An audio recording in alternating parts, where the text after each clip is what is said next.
ஓம் Shakti Parashakti Vijay sir பையனுக்கு திருஷா சித்தி அப்படின்னு திருஷாவையும் விஜய் சாரையும் நீங்க வந்து கல்யாணம் பண்ணி வைக்க போறீங்களா? அப்ப கண்ணா 2 லட்டு தின்ன ஆசையா? மகளிர் தினத்தை வந்து எவ்வளோ பிரச்சனைகள் இருக்குது, சினிமாவில் பேச வேண்டியது எவ்வளோ பிரச்சனைகள் இருக்குது. ஆனால் இப்போ எல்லாமே இந்த த்ரிஷா பற்றி தான் பேசுகிறாங்க. ஐயா அப்படி போங்க, இந்த த்ரிஷா மேட்டர் தான் பேசுகிறாங்க. இந்த டைமில் அது தேவையா?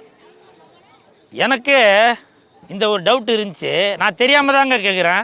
இப்போது அன்னைக்கு நடந்த அந்த தயாரிப்பாளரோட திருமண நிகழ்ச்சியில் விஜய் சாரும் த்ரிஷா மேடமும் கலந்துக்கிட்டாங்க. இதில் என்ன தப்பு இருக்குது? இதே விஜய் சார் போட்டிருந்த மாதிரியே ட்ரெஸ்ஸும் இவங்களும் போட்டிருந்தாங்க, த்ரிஷாவும் போட்டிருந்தாங்க அப்படின்னு சொல்லியிருந்தாங்க. அதில் இன்னொன்று கவனிச்சிங்களா? அதே மாதிரி ட்ரெஸ்ஸு போட்டுக்கிட்டு சிம்ரன் அவர்களும் வந்திருந்தாங்க. அப்போது சொல்லுங்கள், அப்போ கண்ணா 2 லட்டு தின்ன ஆசையா அப்படின்ற மாதிரி அர்த்தம் வரும். அப்படிலாம் இல்லைங்க, தயவு செஞ்சு அந்த மாதிரி யாரும் நினைக்காதீங்க. விஜய் சார் அவர்கள் அவருடைய தயாரிப்பாளர் தயாரித்த படங்களில் நடித்தவர். அதனால் அந்த திருமண நிகழ்ச்சியில் இவங்க த்ரிஷா அவர்களும் சிம்ரன் அவர்களும் விஜய் சார் அவர்களும் கலந்துட்டாங்க. இதில் என்ன தவறு இருக்குது? இப்போ ஒன்றும் இல்லை, நானே ஒரு உதாரணத்துக்கு கேட்குறேங்க. அவங்க நண்பர்கள், அதனால் ஒரு திருமண நிகழ்ச்சிக்கு தானே போனாங்க. அவங்க என்ன வேறு எதனா போய் அப்புறம் அதெல்லாம் சொல்லிட போகிறேன் சார், எதுவும் தவறாகிற போகுது. எதனா ஒரு இதில் போய் அவங்க தனியாக ஃப்ளைட்டில் போய் மாலத்தீவுக்கு போனாங்களா, இல்லை ஆப்பிரிக்கா அண்டார்டிகா போனாங்களா, யாரும் இல்லாத இடத்துக்கு போனாங்க இல்லையே. ஒரு பொது இடத்திற்கு நண்பர்களாக வந்தாங்க.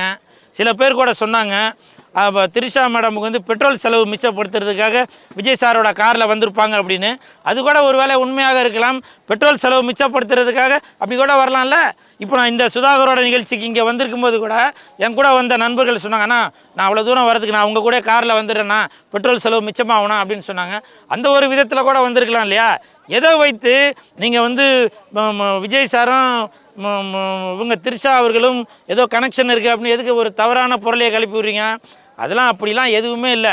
அவர்கள் எப்பொழுதுமே நண்பர்கள் தான், சரிங்களா? அதனால் தயவு செஞ்சு அந்த மாதிரி ஒரு பொருளையை எதுவும் கிளப்பாதீங்க. நிறையா பேர் ஒரு இதாக சொல்கிறீங்க. இப்போ என்னது ஓம் சக்தி பராசக்தி விஜய் சார் பையனுக்கு திருஷா சித்தி அப்படின்னு.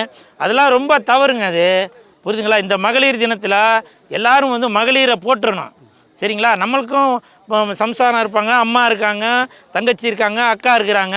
எதனால் தாய் நாடுன்னு சொல்கிறாங்க, தந்தை நாடுன்னு சொல்ல வேண்டியதானே? தாய்மொழின்னு சொல்கிறாங்க, தந்தை மொழின்னு சொல்ல வேண்டியதானே? அப்படி பெண்களுக்கு முன்னுரிமை கொடுக்கக்கூடியதான் இந்த இந்திய நாடு, புரியுதுங்களா? இன்னொரு முக்கியமான விஷயம், இப்போ நான் சொல்கிறது எல்லாமே என்னுடைய சொந்த கருத்து தான். இது வந்து லெஜண்ட் அவர்களுடைய கருத்து இல்லை. நான் லெஜண்டோட ரசிகன், அவ்வளோதான். மற்றபடி நான் பேசுவது எல்லாமே என்னுடைய ஒரு சொந்த கருத்து. ஏன்னா இன்றைக்கி இந்திய நாட்டில் நம்மளுடைய கருத்து சுதந்திரம்னு ஒன்று உண்டு.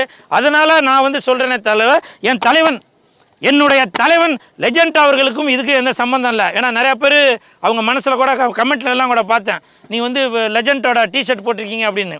நான் லெஜண்ட் அவர்களுடைய ரசிகன்.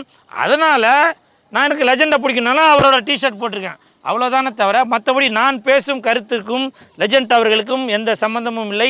இருந்தாலும் நீங்கள் விஜய் சாரையும் த்ரிஷா அவர்களையும் இணைத்து பேசுவது நான் வந்து வன்மையாக கண்டிக்கிறேங்க. நீங்கள் பார்த்தீங்களா? நீங்கள் விளக்கு பிடிச்சிங்களா? அவங்க எங்கன்னா ரூமுக்குள்ளே போகும்போதோ இல்லை வேறு எங்கன்னா போகும்போது நீங்கள் எதுவும் பார்த்தீங்களா? எதுக்கு ஒரு அபாண்டமாக ஒரு பொய்யை வந்து பொருளையை கிளப்பி விட்டுட்டு இருக்கீங்க?